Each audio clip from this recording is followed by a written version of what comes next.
Hello आज मु आपण आउ एक रेसिपी आनी यही रेसिपी को आपण उपवास दिन खाई पारिबे। यही रेसिपी को मु आज बिना छेना रे रसमलाई प्रस्तुत करिछि। यही रेसिपी रो वीडियोटी को आपण शेष पर्यंत देखंतु। भल लागिले मो चैनल को सब्सक्राइब लाइक कमेंट शेयर करंतु। चलंतु वीडियोटी को आरंभ करिबा।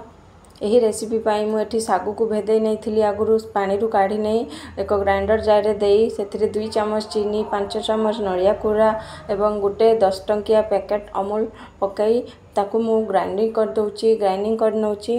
वर्तमान एक थाली को मु काढ़ी नउची।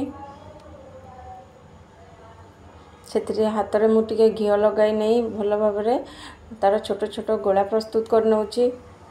आपण आपण को इच्छा अनुसार शेप दे पारिबे। देखो मोर गुला प्रस्तुत हो गला। वर्तमान मु एक कड़ाई रे हाफ लीटर क्षीर नहीं जाइए से मु केसर टिके ऐड करिछि एवं फूड कलर ऐड करी भल भाव में फुटवा को देंतु। से मु 2 चम्मच चीनी ऐड करिछि। एठी बेसी चीनी ऐड करिवे नहीं कारण मु सागु रे चीनी ऐड करिछि। वर्तमान क्षीरटी भल भाव में फुटी आसिले से आमे सागुर गुला को ऐड करनवा। भल भाव में फुटवा को दिंतु 5 ରୁ 10 मिनिट पर्यंत। वर्तमान आमर प्रस्तुत हो गला सागु रसमलाई। शेष आमे इलायची गुंड दे ऐड करिबा।